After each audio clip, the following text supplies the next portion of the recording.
ஒரு காலத்தில் ஒரு படம் ஓடணும்னா அதோடைய ஹீரோ யார், ஹீரோயின் யார், மேலும் அந்த படம் எத்தனை நாள் ஓடுது, 100 நாளா 200 நாளா, வெள்ளி விழாவா இல்லை வைர விழாவா, இப்படின்னு தான் பார்ப்பாங்க. ஆனால் இந்த காலத்தில் படம் 3 நாள் ஓடுதா 4 நாள் ஓடுதா, 3 நாளில் பாக்ஸ் ஆஃபீஸ் கலெக்ஷன் எவ்வளோ வந்திருக்கு, வேர்ல்டு வைடாக பாக்ஸ் ஆஃபீஸ் கலெக்ஷன் எவ்வளோ அடித்து தூக்கியிருக்கு, மேலும் இயக்குனர் யார் மற்றும் ப்ரொடியூசர் யார், அந்த படத்தில் கதை இருக்கா கதை இல்லையா, இதை தான் இப்போ மெயினாக பார்க்குறாங்க. சமீபத்தில் கூட நிறைய பேன் இந்தியா படம்ஸ் வந்துச்சு. ஆனால் அதில் சாதித்த படம்னு கேட்டிங்கன்னா ஒரு சிலது தான் கைவிட்டு எண்ணி சொல்லிடலாம். அப்படி வந்த தங்கலான் படமும் கங்குவா படமும் சுத்தமாக எடுபடாமல் போயிடுச்சு. அதை தொடர்ந்து நம்ம சூப்பர் ஸ்டார் ரஜினிகாந்தோட வேட்டையன் படம் கிட்டத்தட்ட 350 கோடிக்கு மேலே வசூல் செஞ்சு ஒரு நல்ல லாபத்தை ஈட்டி தந்த படமாக லைகா ப்ரொடக்ஷன்ஸுக்கு அமைஞ்சிருந்தது. அதை தொடர்ந்து சூப்பர் ஸ்டார் இப்போ கூலி படத்தில் பிஸியாக நடிச்சிட்டு வராரு. கூலி படத்தை தொடர்ந்து ஜெயிலர் 2 படத்தில் நடிப்பார் என்று எதிர்பார்க்கப்படுது.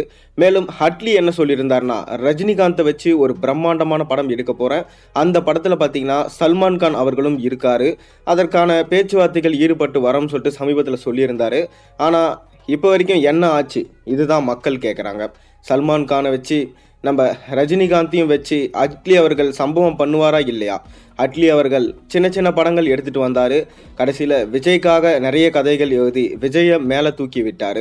அதை தொடர்ந்து இந்தியில் போய் ஜவான் படத்தை எடுத்தார். கடைசியாக அந்த படம் ஷாருக் கானுக்கு ஒரு நல்ல பேர் வாங்கி கொடுத்திருந்தது. மேலும் அட்லியை அடுத்த லெவலுக்கு கொண்டு போயிருந்தது. அதில் சமூகம் சார்ந்த பிரச்சனைகளை கையில் எடுத்து ஒரு நல்ல சம்பவம் செஞ்சுருந்தார். ஷங்கர் அவர்கள் எடுத்த இந்தியன் 2 படம் சரியாக போகலை. ஆனால் அவரோட அசிஸ்டண்ட்டாக இருந்த அட்லி அவர்கள் நிச்சயமாக சாதிச்சிட்டாருன்னு தான் சொல்லணும். ஏன்னா அவர் எடுத்த ஜவான் படம் 1100 கோடிக்கு மேலே கலெக்ஷன் கொடுத்திருந்தது. அதை தொடர்ந்து தான் ரன்வீர் கபூர் இல்லை அல்லு அர்ஜுன் யாரையாவது வச்சு படம் எடுப்பாருன்னு சொல்லிட்டு எதிர்பார்க்கப்பட்டது. ஆனால் இப்போ சூப்பர் ஸ்டார் ரஜினிகாந்தை வச்சு தான் படம் எடுக்க போகிறாராம்.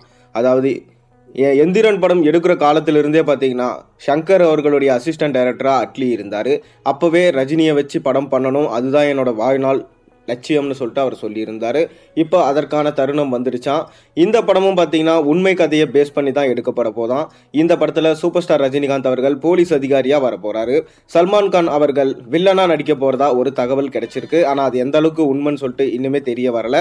மேலும் இந்த படம் பேன் இந்தியா படமாக தான் எடுக்க போகிறாங்க. ஏன்னா அட்லி அவர்களுக்கு இந்தி சினிமாவிலையும் ஒரு ஃபேஸ் தெரிஞ்சு போச்சு. அதனால் அவர் பேன் இந்தியா படமாக எடுக்கிறாரு. நம்ம ரஜினி அவர்கள் சொல்ல வேண்டிய அவசியம் இல்லை, அவர் பேன் வேர்ல்டு. அதனால் நிச்சயமாக இந்த படம் பேன் இந்தியா படமாக எடுக்க போகிறாங்க. வழக்கம் போல் இந்த படத்துக்கும் அனிருத் தான் மியூசிக் பண்ண போகிறாரு. மேலும் ஹிந்தி ப்ரொடியூசர் யாருன்னா இந்த படத்துக்கு ப்ரொடக்ஷன்ஸ் பண்ணலான்னு சொல்லிட்டு அதிக வாய்ப்பு இருக்குது. மேலும் ஷாருக் கானே பார்த்தீங்கன்னா அவருடைய ப்ரொடக்ஷன் மற்றும் அட்லி A4 ஆப்பிள்னு ஒரு ப்ரொடக்ஷன் வச்சிருக்காரு. அந்த ப்ரொடக்ஷன்ஸ் மூலமாக இந்த படம் பண்ணுவாங்கன்னு எதிர்பார்க்கப்படுது. நீங்கள் அட்லி, சல்மான் கான், ரஜினி இணைய போகிற படத்துக்காக எந்த அளவுக்கு வெயிட் பண்ணுறீங்கன்றத மறக்காம கீழே கமெண்ட்டில் சொல்லுங்கள். மேலும் சேனலை சப்ஸ்கிரைப் பண்ணுங்கள், லைக் பண்ணுங்கள், பெல் ஐக்கனை ப்ரெஸ் பண்ணுங்கள்.